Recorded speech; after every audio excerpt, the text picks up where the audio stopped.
오늘은 합격하기 위해 무엇보다 중요한 이야기입니다. 그동안 제가 수많은 합격자들의 도면을 살펴보면서 이번 시험 전에 한 번은 꼭 짚고 넘어가야겠다고 생각했던 부분이고요. 공부한 내용을 말씀드리도록 하겠습니다. 시작하겠습니다. 시험이 벌써 5일 앞으로 다가왔습니다. 남은 기간 이렇게 두 개의 영상으로 최종 정리를 하려고 합니다. 구독하고 기다려주시면 감사하겠습니다. 이 2교시를 합격하는데 가장 중요한 한 가지가 있다면 무엇일까요? 그런 게 존재하기는 하는 것일까요? 제가 수많은 합격자들 도면을 살펴보면서 느낀 점인데요. 바로 간결하고 명료한 구성입니다. 채점자들은 수많은 도면을 빠르게 채점을 해야 하는데요. 합격 도면으로 단번에 분류되려면 첫인상의 승부를 봐야 합니다. 첫인상의 간결하고 명료한 구성, 무리 없는 배치와 건물다운 구성으로 깔끔하다는 인상을 채점자에게 팍팍 심어줘야 합니다. 2교시 평면은 글씨를 많이 적고 아무리 많은 정보를 담는다고 합격시켜주는 과목이 절대 아닙니다. 정리된 계획으로 승부를 봐야 합니다. 그렇다면 합격을 위해서 간결하고 명료한 구성은 어떻게 만들어내야 할까요? 많은 사람들이 공통적으로 이야기하는 것이 바로 형태, 영역, 그리고 동선입니다. 왜냐하면 채점자가 평면을 볼 때 가장 먼저 눈에 들어오는 것들이기 때문인데요. 건물의 정리된 매스 형태와 깔끔 명료한 영역 구분, 그리고 출입구 복도로 이어지는 간결한 동선, 이 세 가지가 가장 중요하게 말해지곤 합니다. 그런데 오늘 제가 말씀드리고 싶은 것은 이러한 건물의 형태와 영역 그리고 동선은 각각 따로 볼 것이 아니라 한 번에 한꺼번에 다뤄져야 한다는 것입니다. 이 세 가지는 연결되어 있기에 좀 더 큰 관점에서 건물을 구성하는 하나의 커다란 컨셉을 파악해야 한다고 생각합니다. 저는 이것을 공간 컨셉이라고 부르는데 우리는 이것을 파악하고 평면 계획에 강력하게 녹여줘야 합니다. 평면 합격을 위해 가장 중요한 단 한 가지를 말해달라 한다면 저는 이 공간 컨셉을 잘 간파하라고 이야기할 것입니다. 모 학원 강사님 말씀으로 건축사 시험 역사상 단 한 번도 평면에서 건물의 형태가 이렇게 5가지 형태를 벗어난 적이 없다고 하는데요. 일자형, 니은자형, 디귿자형, 중정형, 그리고 분동형 이렇게 5가지입니다. 간단히 설명드려 보면 여기서 말하는 이 형태는 동선의 형태에서 출발합니다. 동선이 복도 한 줄이 들어가는 일자라면 건물의 형태가 네모나더라도 일자라고 보는 것이죠. 니은자를 보시면 동선이 니은자로 직교하는 형태이고 그에 따라 건물의 형태도 니은자로 형성이 됩니다. 디귿자형 건물은 동선도 디귿자, 중정형 건물은 동선도 미음자인 것을 말합니다. 그리고 마지막으로 분동형은 일자형 건물이 두 개로 나뉘어진 형태입니다. 보시면 건물의 형태는 그냥 정해지는 것이 아니라 이 동선 체계를 어떻게 잡을 것인지 그리고 영역을 어떻게 나눠질 것인지에 따른 공간 컨셉에 따라서 결정이 되는 것입니다. 저는 오늘 관현도 평면들을 살펴보면서 그간 어떻게 출제되었는지 요약 정리해 드리도록 할 예정입니다. 관현도를 살펴보기 전에 우선 각 형태별로 간단히 개념을 좀 더 살펴보고 가겠습니다. 가장 먼저 일자형입니다. 일직선으로 쭉 뻗은 모양인데 동선 역시 복잡하지 않게 직선으로 뻗어 있는 형태입니다. 영역 구분은 가장 기본적으로 복도를 사이에 두고 양옆으로 구분되는 형태가 일단 있고요. 그리고 그 다음으로 공용 중심부를 두고 양방향으로 동선이 갈라지면서 영역이 양쪽으로 구분되는 형태가 있습니다. 두 번째는 니은자 형태입니다. 최근에는 건물이 네모 반듯하게 나오는 추세이긴 합니다만 이렇게 니은자로 건물이 형성되는 경우는 기본적으로 200제곱미터가 넘는 엄청 커다란 외부 공간이 한쪽을 차지하고 있는 경우입니다. 이러한 니은자 형태의 건물은 보통 모서리에 공용부가 오면서 위쪽과 옆쪽으로 각 영역을 갈라주는 형태로 계획이 됩니다. 최근에는 건물의 형태 자체가 이렇게 니은자가 되는 경우는 잘 없고 이쪽 보이드가 실내 공간으로 처리가 되면서 2층의 하부 바닥을 오픈시켜서 2층에서의 형태만 니은자로 형성이 되게끔 출제가 되고 있습니다. 잠시 후에 관현도를 살펴보면서 보여드리겠습니다. 세 번째는 디귿자 형태입니다. 파고 들어간 형태의 외부 공간이 있는 경우에 건물의 형태가 이렇게 디귿자로 형성이 되는데요. 중앙부의 공용부를 중심으로 위아래로 영역 구분이 확실하게 된다는 특징이 있습니다. 마찬가지로 최근에는 이렇게 건물의 형태가 디귿자로 나오는 경우는 잘 없고요. 2층에서 이쪽 바닥 부분이 오픈 처리되면서 2층에서만 디귿자 형태가 만들어지게끔 출제가 되고 있습니다. 마찬가지로 잠시 후에 관연도를 통해서 보여드리도록 하겠습니다. 네 번째는 중성 형태의 건물인데요. 가운데 중심 공간을 따라서 이 4개 면에 회랑형으로 복도가 형성이 되면서 순환 동선 체계가 만들어지는 건물입니다. 특징은 해당 층에서 모든 영역의 실들이 유기적으로 연결된다는 점입니다. 각 층에서 이용자의 영역 구분이 명확하지 않은 경우에 적용해 주시면 좋고요. 가운데 보이드 공간 때문에 동선이 끊어지기 쉬운데 이렇게 순환 동선을 만들게 되면 동선 효율을 높일 수 있는 가장 손쉽고도 강력한 방법입니다. 다섯 번째는 분동형 형태입니다. 아예 건물을 2개 동으로 나누어서 가장 강력하게 영역 구분이 되어 있는 모습입니다. 보통 대지를 가로지르는 보행 통로가 있는 경우에 이렇게 건물이 2개 동으로 나뉘게 되고요. 2층에서는 연결 브릿지로 동선을 이어주는 형태입니다. 아직 나온 적은 없긴 한데 최근 경향에 따르면 하나의 건물이더라도 중심에 가로로 길게 바닥 오픈 부위가 생겨난다면 2층에서만 분동된 모습을 띈 건물로도 출제가 가능할 것입니다.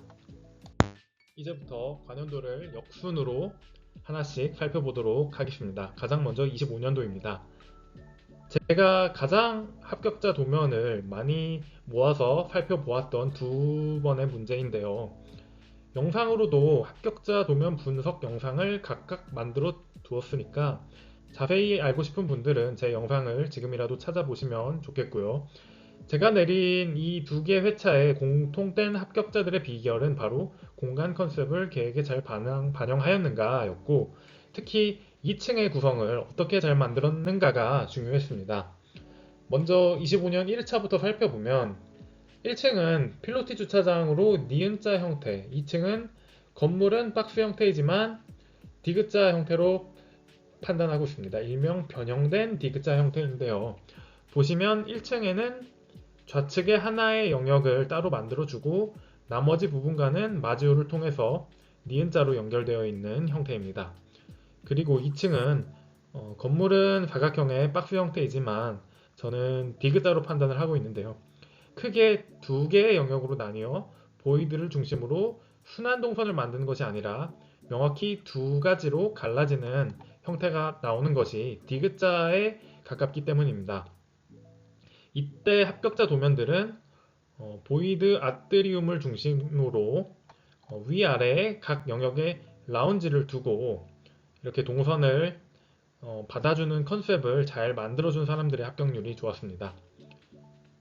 그리고 다음으로 바로 지난 시험이었죠. 오른쪽에 25년도 2회차를 보겠습니다. 정말 이례적으로 1층과 2층 그리고 기준층까지 3개 층을 계획했어야 했는데요. 그 이전에 이용자 구분을 먼저 살펴보면 기준층인 공동주택과 1, 2층의 근린생활시설로 층별로 이용자가 구분된 모습이었습니다.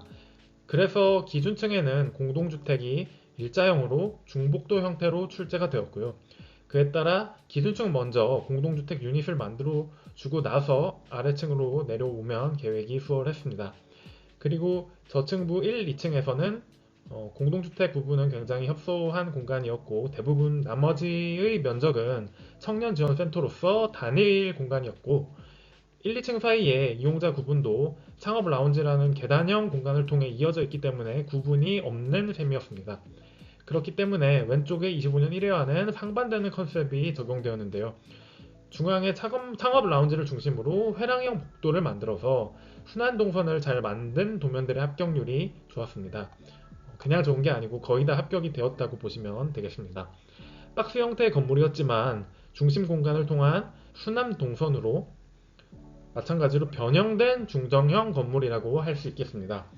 바닥 오픈이 있는 이렇게 유사한 건물인 것 같음에도 이용자 구성이 어떻게 설정되어 있느냐에 따라서 요구하는 공간의 컨셉이 완전히 달라졌던 두 개의 회차를 볼 수 있었습니다. 이어서 24년도 보겠습니다. 마찬가지로 두 개 회차 모두 2층에서 보이드 공간이 나왔다는 특징이 있었는데요. 먼저 좌측 24년 1회부터 살펴보겠습니다. 24년 1회는 난이도가 높아서 여러 가지 답안들이 존재하기에 특정 형태로 규정하기가 좀 쉽지 않았는데요. 살펴보면 1층은 문화센터로 성인을 대상으로, 2층은 늘봄학교로 아동을 대상으로 하고 있었습니다. 먼저 2층은 이용자 구분이 없었기 때문에 어렵더라도 순환동선으로 구성하는 것이 가장 좋은 형태였을 것입니다. 그리고 1층은 논란이 좀 있었는데 이 세로로 가는 동선을 어디에 두는지에 따라서 뭐가 정답이다 이런 좀 논쟁이 있었습니다. 계단형 서가의 좌측으로 세로 동선을 두면 라커룸과 체력 단련실이 쪼개지는 단점이 생겼고 계단형 서가 우측으로 두게 되면 공원 쪽의 전망을 동선이 막게 된다는 단점이 있었습니다. 제가 생각하는 이 두 가지 동선의 단점을 모두 피하는 방법으로 라커룸의 우측에 계단형 서가 하부 공간을 활용해서 세로 동선을 내주는 방법이 또 있었는데요. 아무튼 이러한 세 가지 방법 모두 가로 동선과 함께 이 니은자형 동선을 형성했다고 말할 수 있을 것입니다. 다음으로 우측의 24년도 2회차를 보겠습니다. 건물은 두 개 층 모두 박스 형태이지만 변형된 디귿자형 건물이라고 할 수 있는데요. 살펴보면 1층에서는 개방형 라운지를 중심으로 실들이 연결되어 있는 모습이고 2층에서는 바닥 오픈으로 정확하게 디귿자의 모습을 하고 있고 위아래로 확실히 영역이 나뉘어진 모습입니다. 이 문제에서도 하나의 영역이라는 조건이 주어졌고요. 1층에서는 개방형 라운지를 중심으로 모든 실들이 연결된 형태였다면 2층에서는 정확히 디귿자를 만들어주면서 위쪽에 하나의 영역이 명확하게 구분된 모습입니다. 다음으로 23년도 보겠습니다. 두 번의 회차 모두 중앙에 보행 통로를 두고 두 개의 동으로 나뉘어져 있는 형태입니다. 먼저 23년도 1회차는 각 동이 도서관과 편의시설로 명확히 기능 구분이 되어 있었고요. 23년도 2회차는 각 동별로도 기능이 분리되어 있었지만 층별로도 위층의 공연장, 아래층의 상가로 기능 구분이 되었었던 문제입니다. 같은 분동형이지만 조금 달라진 모습이라고 할 수 있겠습니다. 다음으로 22년도입니다. 먼저 22년도 1회는 마찬가지로 분동형으로 출제가 되었는데 상작동과 미디어동으로 각 동마다 확실한 이용자 구분으로 나왔다고 보시면 되겠습니다. 그리고 25년도 2회는 특이하게도 수영장이라는 거대한 공간이 출제가 되었는데요. 1층은 수영장이라는 단일 대규모 영역을 우측에 두고 좌측에 복도가 형성이 된 일자형 건물이었고요. 2층은 수영장 상부가 보이드 처리되면서 체육공간과 교육사무공간이라는 두 개의 영역으로 구분되는 니은자형 건물로 출제가 되었습니다. 아까 말씀드렸던 것처럼 건물 형태는 사각형의 박스 형태이지만 보이드를 통해서 2층의 이제 형태가 니은자로 변형이 된 전형적인 패턴이고요. 그래서 일명 변형된 니은자형 건물이라고 할 수 있겠습니다. 반복해서 출제가 되고 있는 모습을 확인할 수 있겠습니다. 다음으로 21년도입니다.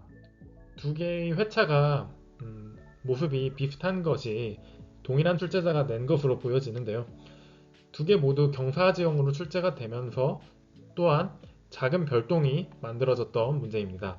그럼에도 두 개의 난이도 차이는 상당히 있었는데요. 1회는 너무 쉬웠고 2회는 너무 어려웠습니다. 21년도 1회를 살펴보면 1층과 2층의 층별로 기능 구분이 되면서 단순히 일자형으로 출제가 되었던 아주 평이한 문제였고요. 그리고 어려웠던 21년도 2회를 살펴보면 1층에서는 흙에 묻힌 부분과 필로티 부분을 제외하고 나니 니은자 형태가 되었고요. 2층에서는 여기 외부 공간이 있었는데 외부 공간과 이 브릿지까지 연결되는 동선을 다 포함하면 미음자 형태의 동선이 만들어지는 모습이라 동선의 관점에서는 엄밀하게 중정형 건물이라고 판단이 됩니다. 마지막입니다. 오늘은 20년도까지만 보도록 하겠습니다. 그 이유는 출제 경향이 확 달라진 것을 느낄 수 있었기 때문인데요. 20년도 1회는 1, 2층 동일한 중정형 건물인데요. 전형적인 과거의 중정형 건물 모습입니다. 바닥만 보이드가 된 요즘 나온 중정 형태가 아니라 1, 2층은 모두 외부 공간으로 처리된 정직한 형태의 중정형 건물이라고 할 수 있습니다. 1, 2층 용도를 보면 중정형답게 영역 구분이 명확하게 설정되지 않았다는 것을 확인할 수 있었고, 에너지 절약 관점에서는 이렇게 아예 매스를 비워두는 형태는 좋지 않기 때문에 최근에는 이렇게 건물의 매스를 통으로 비우는 형태는 나오지 않고 있고 2층에서 바닥만 비워준 형태로 나오고 있는 것입니다. 마찬가지로 20년도 2회도 전형적인 모습의 디귿자형 건물입니다. 건물 매스 자체가 디귿자 형태로 1, 2층 통으로 매스가 비워진 형태이고요. 디귿자형답게 돌봄교실과 창작교육센터라는 두 개의 영역으로 확실하게 구분된 모습이고, 또 친절하게도 중앙에 둘 수 있도록 공유 공간까지 제시가 되었습니다. 마찬가지로 에너지 절약 관점에서 매수를 통으로 비우는 형태는 좋지 않고요. 그래서 최근에는 이렇게 통으로 매수를 다 비워주는 형태보다는 2층에서만 바닥 오픈을 통하여 디귿자형을 만들어주는 형태로 출제가 되고 있는 것입니다. 여기까지 총 12개 회차의 기출문제의 공간 컨셉들을 모두 살펴보았습니다. 과거에는 정직하게 건물의 매수를 형태에 반영하였다면 최근에는 건물은 대부분 박스 형태로 출제되는 편이고 그 대신 바닥 오픈을 통해서 형태를 변형해서 나와주고 있습니다. 또한 이렇게 모아놓고 보니까 과거에는 1, 2층이 동일한 공간 컨셉을 갖고 있었다면 최근에는 1, 2층이 서로 다른 공간 컨셉을 갖도록 복잡하게 변형되고 있다는 것이 보이고 있는 것 같습니다. 점점 더 어려워지고 있는 것이 최근의 경향입니다. 마치기 전에 한 번 더 말씀드리겠습니다. 평면 합격을 위해서 가장 중요한 한 가지를 저한테 물으신다면 공간 컨셉을 잘 간파하라고 말씀드릴 것입니다. 그 방법으로는 건물의 이용자가 어떻게 구성이 되는지 잘 분석하는 것을 먼저 선행하셔야 하고, 그에 따라 주어진 외부 공간과 중심 공간, 그리고 바닥 오픈을 하는 보이드 공간을 어떻게 놓고 연결할지에 대한 고민을 계획 안에 잘 녹여주셔야 하겠습니다. 이번 시험 또한 매우 복잡하게 나올 것으로 생각이 되고요. 어떻게 공간 컨셉을 좀 더 간결하고 명확하게 정리할지가 합격자로 분류되는 가장 확실하고 강력한 차별화 포인트가 될 거라는 생각입니다. 마치기 전에 매번 말씀드린 내용이지만 2교시에 대한 다양한 의견을 나누는 공간으로 오픈 채팅방을 개설해 두었습니다. 이번 시험을 앞두고 들어오셔서 많은 의견 나눠주시면 감사하겠습니다. 바로 며칠 후에 시험을 앞두고 최종 마인드에 대한 영상으로 돌아오겠습니다. 감사합니다.